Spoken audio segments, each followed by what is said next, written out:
Welcome to AI Unfiltered, the show that cuts through the hype and brings you the authentic side of artificial intelligence. I'm your host, Mark Smith, and in each episode, I sit down one-on-one with AI innovators and industry leaders from around the world. Together, we explore real-world AI applications, share practical insights, and discuss how businesses are implementing responsible, ethical, and trustworthy AI. Let's dive into the conversation and see how AI can transform your business today.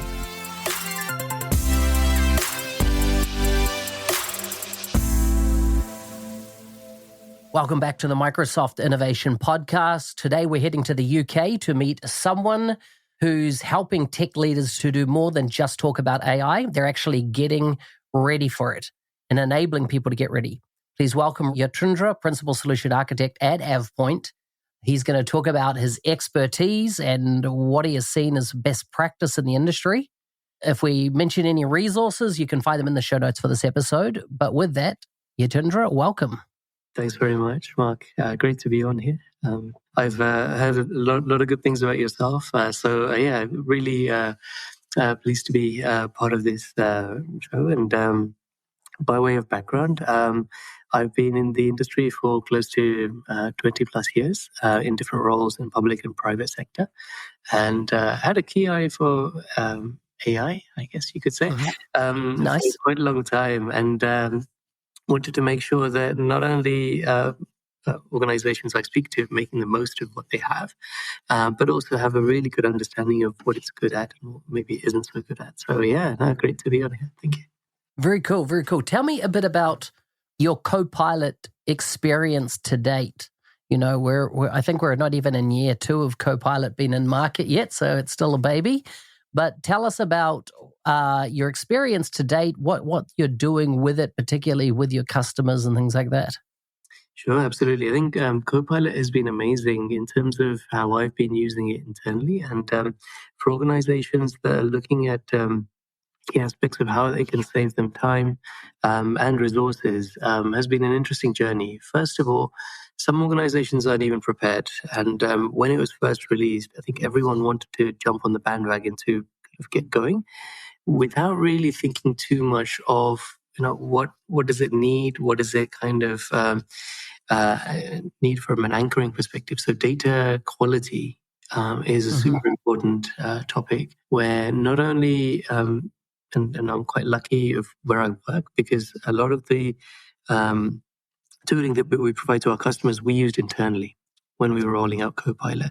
So it was not only a great understanding of, what kinds of things we need to get right before we go into that journey, but also making sure that we're bringing everyone with us on that journey. So I was part of the Wave 2 release, internally within AvePoint.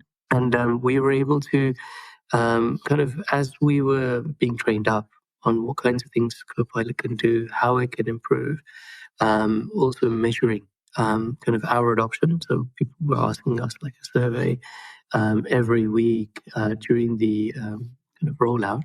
But also we were looking at the context of where these things would apply. If there was anything sensitive, we'd make sure that it was locked down.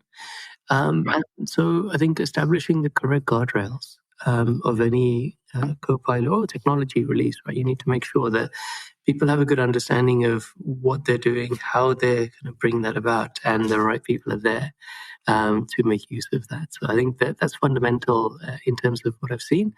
And I encourage organizations to do the same, to make sure that they understand the technology, but they also have a good sense of measurement of what success looks like. So establishing a good goal right at the outset, and our goal was to make sure that we not only leverage the technology that's there, but also build that into our day-to-day routine and elaborate on those use cases as we made use of Copilot.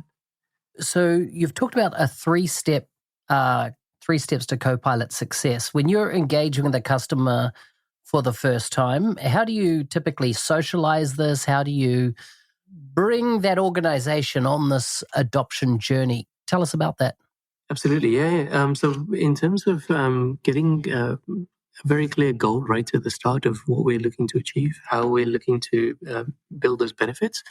And as a step-by-step process, the data quality is probably step one to make sure that we don't, for example, expose, say, sensitive HR data to the rest of the business. So making sure that there's a security kind of overview that's developed for the organization, making sure that they understand where those red flags are way before it gets to even people getting in contact with that data. Then the second step is making sure we look at lineage. So if you have data that's quite old and is not being used, getting an understanding of that, and I typically use the iceberg analogy, where we have things you can see on the surface. That's absolutely fine. You use that, I might use that as a part of a group or a team understanding. However, when you go to a department, that knowledge goes down a bit. And then when you go to the organization-wide view, it might diminish completely and you have no idea. That happens when new people join organizations or they have no visibility, maybe depending on which area they're in. So having that visibility of what exactly could be your potential challenges, and obviously from a data lineage perspective, it means that if you don't need it, you should get rid of it, right? So cleaning up your data, making sure that you only keep what you need, means from a risk perspective and even like a regulation perspective, these are things that can really be beneficial. So people, when they're doing searches, don't provide the wrong information. And then the third part of this is making sure that adoption is done really well. So once you've done the analysis of what kind of data quality you've got, making sure that you've only keeping what you need. The third part is making sure that you measure that on a regular basis. And that measurement, again, understanding sentiment, understanding where people are. And if people have a good experience, that's absolutely fine. But however, if I go in and I'm trying to search for something and I can't find it, what we don't want to happen is people then stop doing that. And so making sure that we bring people on the journey, making sure that there's adoption. We don't just literally throw a video to you and say, Mark, here you go. This is how you can learn the technology. That's not the right way. So we want to make sure it's a two-way process, and it builds onto what you've done previously, and encouraging organizations to learn from maybe different parts of the org that work really well, and then follow in suit. So if you see something that's going really well, then you can showcase that and build that into other departments to follow suit. When you're talking on the data side there about retiring old data, removing it, are we talking about SharePoint, OneDrive, perhaps even email archives? Is that what you're thinking, or are you thinking of data sets even outside of that might have been made available through the Graph API?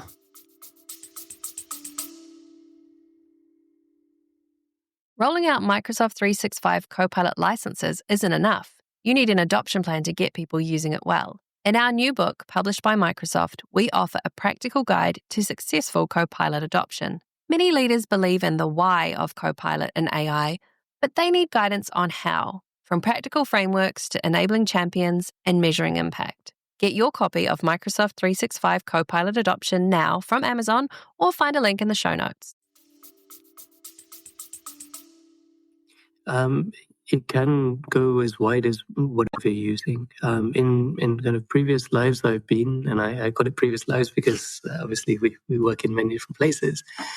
We did this sort of exercise, and I think it's useful to kind of throw that net as wide as you can. Not only do you get an understanding of the richness of the data and obviously the importance of it, but you can also uncover things like duplication. And one kind of financial services organizations that I was part of, we realized that there was 3 copies of the same information going around, and no one had actually thought about doing an exercise around, understanding what that is, where that sits. And then we had to do a cleanup exercise, obviously, because you realize this and you now got to correct it. But I would say, yes, don't limit yourself to just your key workloads of SharePoint, OneDrive, and Exchange, as you mentioned. But they are the common ones. They're the common ones that, again, you use maybe day in, day out, especially when people are kind of immersed in teams right now, which I see a lot of. That's typically where you're going to be going. But there may be other third-party areas where you've got legacy file shares, for example, that could still be there. Some people may still be using that. Or even I uncovered an example of SharePoint 2010 recently, just a couple of days back. And you've still got that hanging around. People have still got legacy platforms, so it could be as far as that and even further. And so is a typical model not as in like to move that into cold storage or remove the easy access to it so that it's not informing the graph? Is that the case? Yeah, I think the aim for a lot of organizations is to migrate into Office 365. So then they can leverage the full capacity of Copilot. They can make sure that everything is in one place. Sometimes we get the organizations that want to just do a lift and shift. So they might be paying extortionate amounts of money because of storage and other things. And maybe it's just the support, right? If you've got something that's quite old and you can't search it, okay, you might use it once in a while. It's okay. But then the relevance comes into factor. And especially around the data lineage side I mentioned, we can uncover what's known as rot data. So what is redundant, obsolete, trivial. And so that means you can really focus on what is the key thing that you're after and get rid of the rest, right? If it's junk, then yes, throw it away. I've seen migrations where people have done it years back. They did a lift and shift, and a lot of things were like system files that were taken. No one is ever going to use that, and no one's even going to be able to read it because of the nature of them. So a lot of those things are redundant, obsolete, or trivial, where there might be duplications, etc. So running those kinds of activities where you understand your data, really get a pulse on that, and then only keep what you need is the suggestion there. So what is the process around that? As in, how do you identify whether something's redundant, obsolete, or trivial? Like, are you just querying, like, when was this file last accessed? Are you looking at, like, the metadata around it to make that decision? And then are you tagging it up for deletion? Like, step me through a bit of your thinking. Sure, absolutely. And I think organizations typically want to get an understanding of what the key criteria are, right? How do I understand, what is needed? What we typically kind of walk through is understanding their retention policies, right? What is important to the business, and why do we start from there? Because it's a good point where you've got an aggregated view where everyone has got an understanding of what is key to the organization, what really makes sense, and how to classify it. So once you get that, and it might be a case that you develop that with the organization as you go through this exercise, is to make sure that is looking at things like duplications. So you make sure you don't have, certain things that exists in areas, but it doesn't really need to be there.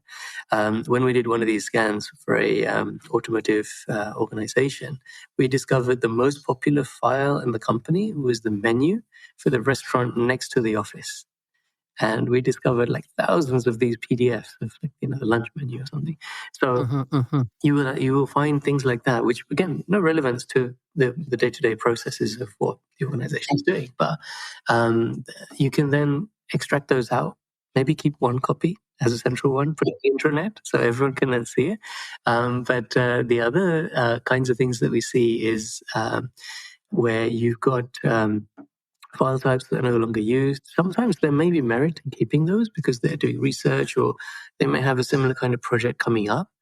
But a lot of these times, if department heads or people that are making these decisions get visibility of that, I think that's fundamental. And the way we kind of have been working with organizations is we give them a visibility. What are your top 10 areas that you're looking at to make sure that they can then reflect on that and make an immediate decision to say, yes, we definitely don't need this. Or no, we do. Let's maybe put it into an archive. And that archive, again, we'd store it. We'd maybe put a really easy to restore stub So then the end user doesn't have to suffer to say, I have to go through 10 hoops to try and get this content back, right? So we try and make sure that that's done in a great way. So it then is kind of less of a burden for an end user, but they can make sure that whatever they need to restore is kept for as long as they need. Really getting to the crux of the content, understanding that, and then again tying that up with the retention policy, I would say, is crucial. And then having a great restore mechanism if they need to restore content when you archive. And so is that typically being done inside the M365 tenant? Correct, yeah, that's right. The technology that we offer allows that to be in place, and it means that it's quite easy for anyone to be able to restore that themselves if the kind of organization want to be done in that way, or it can be done from an IT-driven perspective, depending on the rules that you have within the organization. Yeah. What are typical challenges that you have come across with doing this? And I can imagine that some people would fear deleting stuff because you never know when you might need it type thing. There's those people that are, collectors of data. And for years, I remember over probably 12 to 15 years ago, we talked about the 4 megatrends that were going to impact the industry. And one of them was the proliferation of data. And now all of a sudden, we've been collecting data for years and years and years, often not doing anything with it, but now it's starting to be, useful from an AI perspective. But what are the challenges? What are the best practices that you've come across, and how have you overcome, I suppose, the challenges that you've found in the various clients you worked with? Sure, and a great question. Thank you. And I think the key aspects that we look at when we're looking at tons and tons of data is there's typically going to be some sort of charge, right? Either it's going to be just storing that. The other kind of risk that brings about is regulatory risk, where you've got things that you shouldn't keep. And the key things that we kind of set out when we're doing the goal setting is, what is our target? How far do we want to go? Is it a case that I want to trim my tenant by X number of terabytes, petabytes? What is the aim to get an understanding of that? And so for some organizations I've worked with recently, especially in the higher education sector, the kind of landscape has changed a little bit around this. So they initially had unlimited. And unlimited means that we can, have as much as you can throw into the right? Yeah. So that then brings about its own challenges when now you have a charge. So then you need to act quickly. You need to, like I mentioned, get an understanding of that iceberg. What is the surface that you can see? How deep does it go? Mm-hmm. When we're talking about things like that you need to keep, that's going to attract a cost. So making sure that you're prepared as you set out on this journey, you've got to make sure you've packed properly, right? So you can then get a really good understanding of that. And then as you rationalize through, going through and providing the right sort of context for each part of the organization, and making sure that you get the buy-in to make sure that they're kind of confident with, okay, yes, we want to do it this way. For one particular organization, when we did this, we actually did a scan of their environment twice. First of all, was just to get their senior stakeholders getting an understanding of what's there as context, and then they could make a decision. So then they did the scan again, and they wanted to understand what the changes were. And a lot of these times, you're talking about maybe only 30, 40%, I'd probably say 40 is quite high, but 30% average usage of content they have. So a lot of the times, the rest is not needed at all. And it may just have been, legacy content that's just been there. People join the organizations, we used to use this, and we just keep on going the same way. So a lot of the times, the processes within an organization will drive what they keep. And our job as, I guess, change architects is to challenge that, is to question, right, do you really need this? And the kinds of questions that I would ask is, what is the purpose that this serves? Is there any context? Is there any value to what you're actually using. And understanding that value is super important to make sure that we keep what we need to, but also throw the rest of the junk away. And making sure that we really only very stringent, but if you're in a regulated industry, that's going to be very important. If you're dealing with any kind of sensitive data, that would be crucial. And in the governance practices I've driven, organized, and also trained people up on, these were the kinds of guardrails, gates that we need to make sure are established from the outset. And a lot of the times, especially now with Copilot and agents and all those kinds of things, it's almost getting to that stage where people have that awareness. They're already talking to security teams. They're already talking to kind of retention risk areas of the business to say, this is what I'm creating. Are you aware of this? And bringing everyone on that journey, which I'm finding a lot more of now, because I think that whole the kind of challenges are coming thick and fast, right? You want to get something done rapidly, but you want to make sure you also are pulling in the right parts of the business. So that's super important. Did GDPR go a long way in helping on this journey? Good, great question. And yes, I think it does. I think GDPR, and especially in new regulation in where I am in terms of the EU AI Act, both of those are super important because you need to be very careful of the kinds of things that you are keeping, where it's exposed, and also the life cycle of that data. And having a clear understanding of what you've implemented, where does it go, who has access to it, and you've also got to communicate that out back to your key stakeholders internally, maybe even externally, depending on what business you're doing, is super important. So yes, GDPR has got a big impact. So when you look at the EU AI Act, how are you managing, because I suppose what any company worries about is an audit by the EU. So one of the things in the EU AI Act is there is a requirement to train staff on AI solutions, right? They've got to be trained. You can't just, throw the tool at them and say, good luck, which I do see around the globe companies doing and wonder why they don't get adoption. How are companies tracking their compliance to the EU AI Act? Like, they're using kind of traffic light system, green, red, orange, and being able to identify the things that they're out of compliance that they perhaps need to mitigate and correct. Is that bespoke to every customer? Is there tooling out there in the market already that's available that is off-the-shelf type purchasing? How are you seeing this?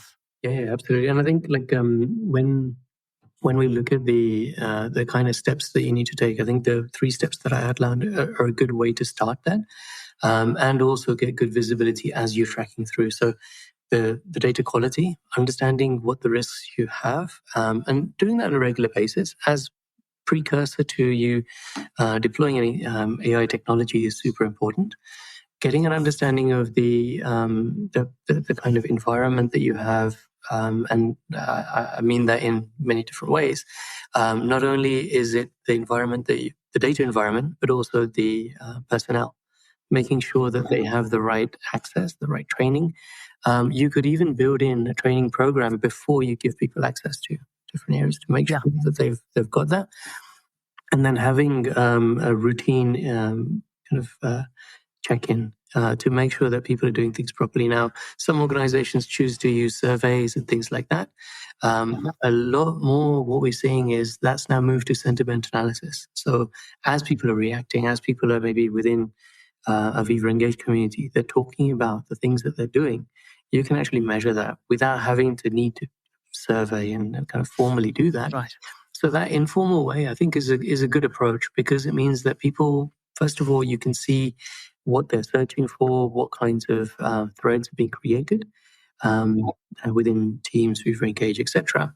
And that's a good measurement to see the health of the kind of aspects that we're talking about. So in terms of good training practices, are people going down the right route? Do we have any silos? They're literally just kind of doing things by themselves, which could be a risk to the organization. So getting that uncovered is something that, again, AvePoint Solutions do quite well. And we're able to see, what is the most popular thread in an organization, what is the health of how are people talking about this, and uncovering the kind of hidden benefits of that, because it means that if people are shouting from the hilltops saying this is amazing, you want to make sure that's broadcast out. And it also means that we can understand where our champions are, where our influencers are within the organization, that we can then kind of say, we'll give you 5 minutes of time with senior leadership, and you can talk about your experiences. Because I feel like with an adoption strategy, making sure that people can relate to that really well is one of the key things. So if I, for example, have done an amazing app within the Power Platform that will save myself time, but maybe it's something that other people can replicate, I'd love to showcase that. And that then means you're kind of breaking down all these boundaries across the organization. In my mind, AvePoint's always been a tools company that have made a whole bunch of extensions and made possible a lot of the ideas Microsoft have had in the ecosystem. Have you guys created now a range of tooling around Copilot adoption, repeatable processes, things like that? How do you look at it? Yes, absolutely. And I think AvePoint as an organization has been around for a very long time. But again, understanding where organizations are, what they're looking to achieve in terms of either moving off legacy into kind of modern environments, understanding the nature of risk, looking at the aspects of what kind of control do you want to put in place? What guardrails do you want to put in place? Yes, those things are absolutely there. And it's leading edge technology, because it means that not only can you get an understanding of the landscape, but you can then build the right and craft the right sort of boundaries that you want to set up across that. So yeah, I kind of took from my experiences at AvePoint, but absolutely, the tooling is there, and it's leading edge in terms of what it can do. What are a couple of the situations where you've come across disasters in the making? Has anything jumped to mind that you've had to take a more extreme approach to right the ship, so to speak? In terms of where we've seen dangers, I would say, and again, I'll go back to the iceberg analogy, is we a lot of the times we get asked to build resilience for organizations, right? Interesting. And so that again, the capabilities in that are very vast. So it means that not only are we capturing the key workloads of your Exchange, SharePoint, and it extends to the Power Platform now as well. But a lot of the times, organizations don't really know what they have until they get into that sort of situation. So we were trying to back up a large estate, and we'd realized it's a single SharePoint site with multiple petabytes of data. And we were saying to the organization, there's no way that any technology can do this because of the structure that you have. It's almost like an immovable object. So that was quite funny, because at the time, obviously, it wasn't funny. But when the organization heard this, they were scratching their heads, and we said, "Look, we've got a wide platform that we can kind of help you with here.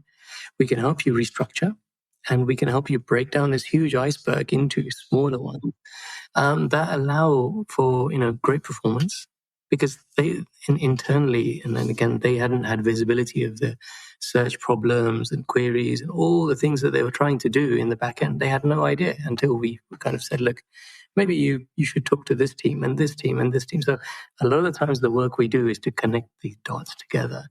So the migration technology we have allows us to break apart kind of the SharePoint site into different, in this case, it was hub sites, and kind of doing it in a nice way.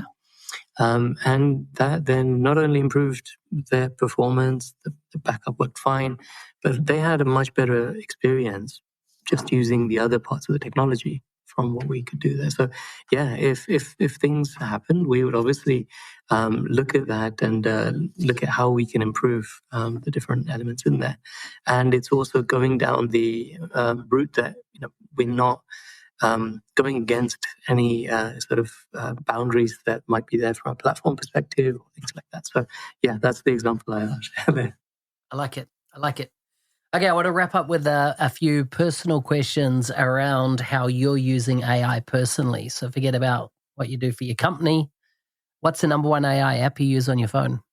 That's a great question. So Perplexity, and I use that for a number of things. Mainly is to look at things like the news, look at things that are going on, trends in AI as well. And I feel like that's a great example because it not only shows you the sources that are being used, you can also see the kind of operations that are going on to achieve the resulting result set that you get. So I think that's really powerful. And like there's really great capabilities where you can plan a day out. We had visitors from abroad staying with us. Obviously, I was a little bit busy in preparing, but I literally entered a query saying, we want to go to this place. We have this kind of range of family members. Give me some suggestions.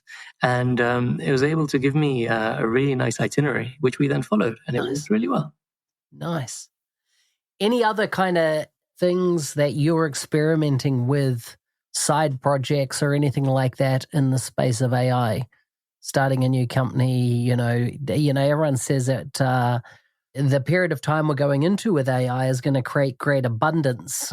Are you starting to create that great abundance for you and your family? Yes, absolutely. So it's useful for me to. I think there's a great thing I read on I think it was social media around. You have to sometimes learn, relearn, and unlearn. Now, some things I have unlearned when I was a bit younger when I was studying, and my kids are in, they're doing their GCSEs. So using AI not only to skill myself up really quickly when they have homework and they can't do something is quite powerful.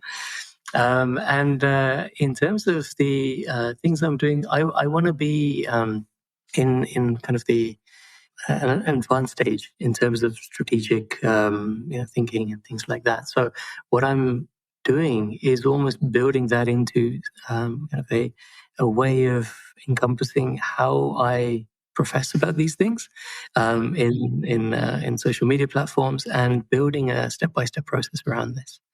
So nice. Getting AI to break down some of the topics. So we mentioned around data quality and those things. So I'm going to be writing blog posts in the near future around those where not only is it then going to be on a website somewhere, but also I'll keep that up to date. And the idea is to then build the kind of experiences that I have into things that other people can also make use of. So trying to, again, give back to the tech community through those kinds of advances. Yatindra, thank you so much for coming on the show. Thanks very much for having me, Mike. You've been listening to AI Unfiltered with me, Mark Smith. If you enjoyed this episode and want to share a little kindness, please leave a review. To learn more or connect with today's guest, check out the show notes. Thank you for tuning in. I'll see you next time, where we'll continue to uncover AI's true potential, one conversation at a time.